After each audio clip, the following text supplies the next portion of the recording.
I was sitting down with the others as I watched Travis walk in the building. He quickly made his way towards the table and sat down. I heard the door creak quickly after and saw some guards as well as some guy in a suit walk in. "Sorry I'm late. The facility has been overthrown and we cannot return anytime soon," he said. The soldiers glanced at him, expecting him to say just kidding or something, but he only had a grim look on his face as he pulled out what looked like a blue oval that was just around 3 feet in diameter. "As you may know, the Pilgrim has harnessed power from Yellowstone Volcano and we need to destroy it," he said. "This is a bomb that if placed into the caldera will cut off the Pilgrim's power and stop it from becoming even more powerful," he stated. "Wait, you're dismissing the elephant in the room here, Director," Jaden said. "Yeah, what happened at that facility of yours?" Martin asked. "Kyle and a couple of the others have been rallying a secret group to overthrow the facility and use it for their own purposes. They tried to kill me, but I escaped and took a helicopter with my trusted guards to Yellowstone so we could finish the job here," the Director said. "We need to kill this thing before it escapes the National Park," he went to say, but I felt an overwhelming rage at the Director. How dare he just walk in and expect us all to do his bidding? "You want our help now? I'm not going to do your dirty work and risk me and my friends' lives," I snarled. Travis quickly diffused the situation before I got physical and struck a deal with the Director, despite me and Bryson protesting against it. "After this mission, we never help you again, and we wish to do what we want, and not be restrained by the facility," Travis stated boldly.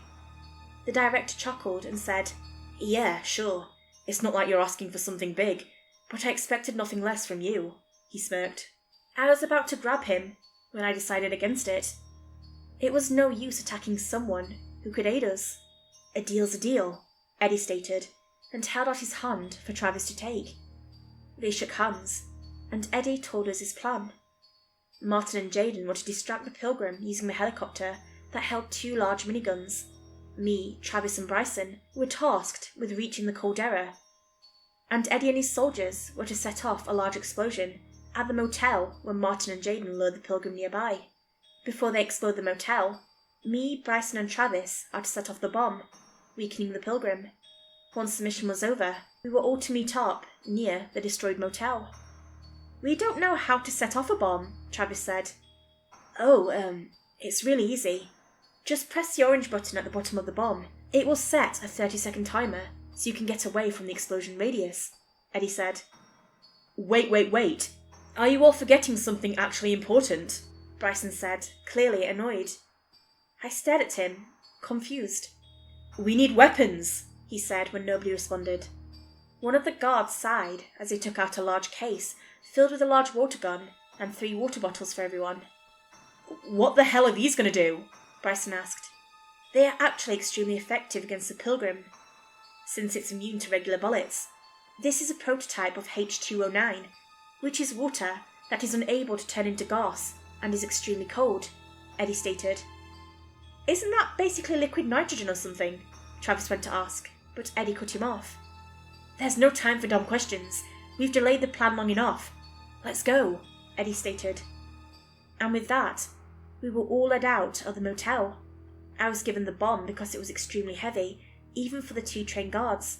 Travis and Bryson held their water guns close, but then I heard Bryson whisper something to Travis. "Hey, you still got her?" he asked. "Oh, yeah, sure," Travis said, handing him his Desert Eagle.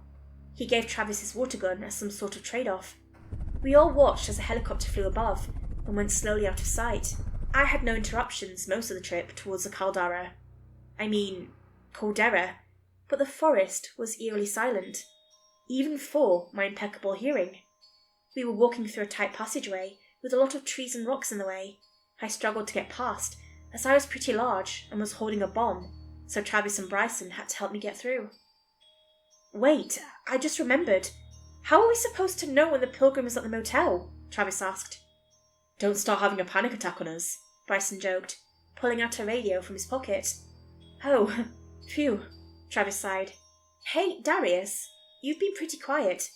How are you holding up?" Travis then asked. "Something is off," I responded. "What do you—" Travis went to say, when a large Sasquatch came out of the nearby tree line. "Is that Bigfoot?" Travis asked in shock. I didn't have time to answer Travis, as Bigfoot ran straight towards us, fists balled, ready for a fight. Bryson quickly took out his Desert Eagle and shot Bigfoot in his eye. "Run!" Bryson shouted. Though I was not someone to run from a battle, I obliged, as I was to protect the bomb and reach the caldera. We ran through the forest, hoping to get some distance from the thing.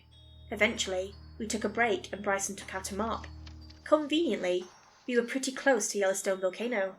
We continued running towards the location, and eventually, we reached a clearing. We thought we were in the clear, when suddenly, many lava creatures emerged from the caldera and ran towards us, letting out shrieks and screeches. Bryson tried shooting them with his Desert Eagle, but it barely did anything. I remembered the water guns and handed one to Bryson and began firing at the creatures. I stood helplessly as I tried to figure out what to do. It took a couple of shots to even kill one of them, but Travis and Bryson were holding up well against the endless horde. We all then heard a radio crackle to life around 3 minutes into the battle. "Guys, you have 1 minute to set off the bomb," Eddie said from the radio. Travis quickly handed Bryson his water gun and told him to cover us. He then jumped on my back as I charged towards the caldera, hoping we could get past. Halfway through, a couple of the lava monsters noticed us and chased us. They were getting closer and closer, despite my speed, but then we both heard a couple of shots go off from behind, and we were no longer being chased. We reached the caldera, and with all my strength, I leapt into the air and launched the bomb into the middle of the caldera, after hitting the button, then landing on the opposite side of the caldera. After 30 more seconds, we heard all the lava monsters screeching as they died. We all then heard a loud screech from the Pilgrim, as it shrieked in pain. Bryson ran over to congratulate us, but when he was halfway around the caldera to reach us, lava tendrils erupted from the caldera and began attacking me and Travis. I was grabbed by my foot and yanked into the air. Travis grabbed me and held onto a nearby tree for dear life, as I was slowly losing my grip. Bryson saw what was happening and shot at the lava tendrils that had grabbed me. It worked, and I only suffered some minor burns on my leg that healed quickly. While I was tending to my wounds, Travis went to help Bryson, but then I heard a scream and looked towards the two. I watched as Travis ran into danger, desperately hoping to save Bryson despite him already being too far gone. I blocked his passage and prevented him from dying to the creatures. I watched as, with one final effort, Bryson threw his Desert Eagle towards Travis's direction, and it landed a couple of feet away. Travis slowly picked it up and looked at it mournfully. The tentacles were getting closer, but he didn't seem to care. I picked Travis up and ran towards the direction of the motel. I heard Travis silently sob into my shoulder as we reached the motel. We saw that the Pilgrim had grabbed the helicopter and Eddie and the guards were fending off some lava monsters. There was a detonation lever a couple of meters away. I ran towards the lever, but was suddenly slapped away by one of the Pilgrims' lava tendrils. I was rammed into a tree and fought to stay conscious. The Pilgrim had this aura about him that I finally felt to its maximum. He was slowly trying to get into my brain. I could hear him whispering inside my head.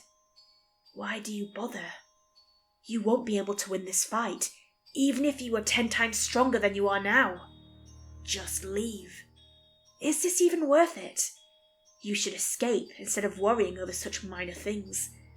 Isn't that what you wanted?" I was about to give in when I heard Travis nearby, and he snapped me out of my daze. I quickly shook the thoughts out of my head and rushed to aid everyone. Travis, Martin and Jaden were surrounded by the lava monsters, but with newfound determination. I rushed through them and grabbed all 3 of them. I ran towards the lever as fast as I could and thrust them towards it and told them to press it as I was blasted backwards by another lava tendril. As I was slammed back, I crashed through several trees and landed with a thump on the ground. Blood trickled from my nose and burn marks coated my body. I heard a large explosion go off and felt the shockwave. I went to get up, but saw a tree about to crash into my side. I dodged out of the way and ran towards the motel. I reached the motel and saw the scene unfold. I walked towards the Pilgrim with pure hatred in my eyes. "You don't decide what I can and can't do," I whispered to the Pilgrim and slammed my claws into its chest, killing him. I helped everyone out of the rubble, and we finally had won. Or so I thought. A week later, we were staying at Bryson's house when I walked in on Eddie and Travis arguing. I overheard the conversation, and out of anger, I punched Eddie into the wall, but he didn't seem to mind. "It's not our problem anymore," Travis stated. "That's where you're wrong. You didn't complete the mission," Eddie started. "What do you mean?" Travis asked, confused. "You said you would help me on the condition that after you helped me, you would be free to do whatever you wanted. You're not done helping me yet, and the deal isn't complete until we get the facility back under control. So you're helping me, or the facility will still hunt you down and kill you and your friends," Eddie stated. I looked in shock at how Eddie had twisted his words and somehow won the argument. I made a mental note not to trust him. Night was approaching, and after dinner, I headed to the warehouse and decided to rest. I decided to record this to explain my part of the story, since Travis has done the same. He told me not to post it, but now I guess he changed his mind. I'll keep in touch with you all.